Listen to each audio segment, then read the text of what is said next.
अस्सलाम वालेकुम। मेरा नाम डॉक्टर अरशद है और मैं कंसल्टेंट ऑर्थोपेडिक सर्जन हूँ। आज की वीडियो में हम डिस्कस करने जा रहे हैं कि एंकल ब्रेकियल इंडेक्स का जो पैरामीटर है ये किस लिए बनाया गया है, इसका क्या मतलब है, इसको किस तरीके से हम मेजर करते हैं और इसकी क्लिनिकल सिग्निफिकेंस क्या है। एंकल ब्रेकियल इंडेक्स को समझने के लिए हमें पेरिफेरल आर्टीरियल डिजीज़ या पेरिफेरल वास्कुलर डिजीज़ को पहले समझना होगा।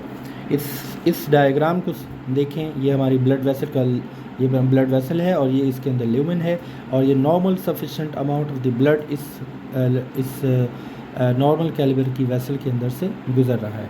इस वेसल की वॉल के अंदर कोई एथेरोस्क्लेरोटिक प्लेक डिपॉजिट नहीं है, इसके ल्यूमेन की नैरोइंग नहीं है और नॉर्मल सफिशेंट जो अमाउंट ऑफ द ब्लड है वो पास हो रही है। इसके कंपैरिजन में अगर हम इस ब्लड वेसल को देखें तो ये जो ब्लड वेसल है इसका ल्यूमेन नैरो है क्योंकि इसकी वॉल्स के अंदर एथेरोस्क्लेरोटिक प्लेक जमा हो गए हैं।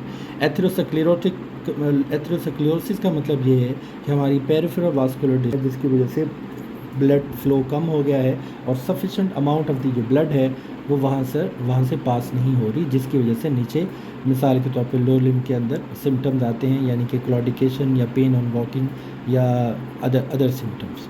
तो इस एथेरोस्क्लेरोटिक प्लेक के डिपोजिशन के बाद जो पेरिफेरल आर्टीरियल डिजीज़ पेशेंट के अंदर डेवलप हो गई है उसकी सिवियरिटी को जानने के लिए हमारे पास जो पैरामीटर है उसे कहते हैं ankle brachial index.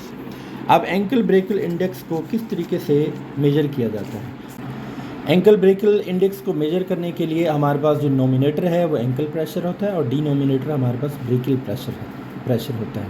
Ankle pressure का मतलब ये है कि मिसाल के तौर पे हम लेफ़्ट लोअर लिम्ब का एंकल ब्रेकियल इंडेक्स पता करना चाहते हैं तो इसमें हमें डोर्सालिस पीडस आर्टरी और पोस्टीरियर टिबियल आर्टरी, ये जो दोनों आर्टरीज़ हैं, इसका सिस्टोलिक ब्लड प्रेशर हमें पता होना चाहिए।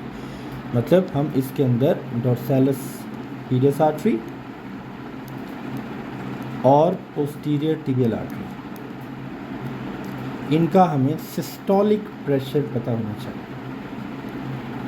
सबसे पहले हम जो है ना एंकल के ऊपर कुछ सेंटीमीटर ऊपर ब्लड प्रेशर जो बीपी कफ है उसको लपेटेंगे और उसका हम मैनुअल तरीके से भी कर सकते हैं और हैंड हेल्ड डॉपलर के ज़रिए भी हम ब्लड प्रेशर नोट कर सकते हैं। सबसे पहले हम नोट करेंगे डोर्सालिस पीडस आर्टरी को मैनुअल या हैंड हेल्ड डॉपलर के ज़रिए उसका सिस्टोलिक ब्लड प्रेशर नोट करेंगे और फिर हम पोस्टीरियर टिबियल आर्टरी का इसी तरीके से सिस्टोलिक ब्लड प्रेशर नोट करेंगे। इनका जो हाईएस्ट प्रेशर होगा वो हमारा नोमिनेटर होगा।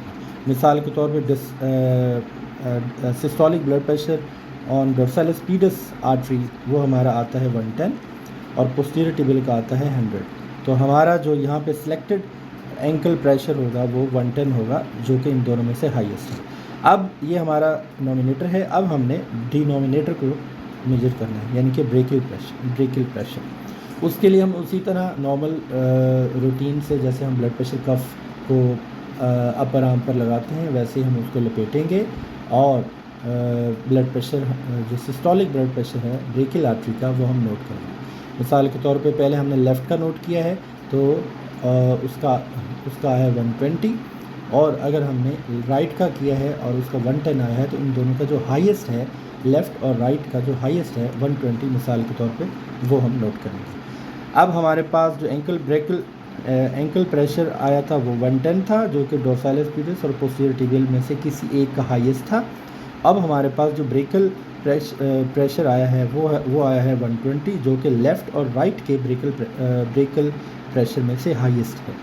इसको हम डिवाइड करेंगे और इसके अंदर जो हमारा जो आंसर आएगा उसको हम इंटरप्रेट करेंगे। उसकी इंटरप्रिटेशन ये है कि 0.9 से ज़्यादा ग्रेटर देन 0.9 अगर एंकल ब्रेकियल इंडेक्स है तो उसे हम नॉर्मल कंसीडर करते हैं।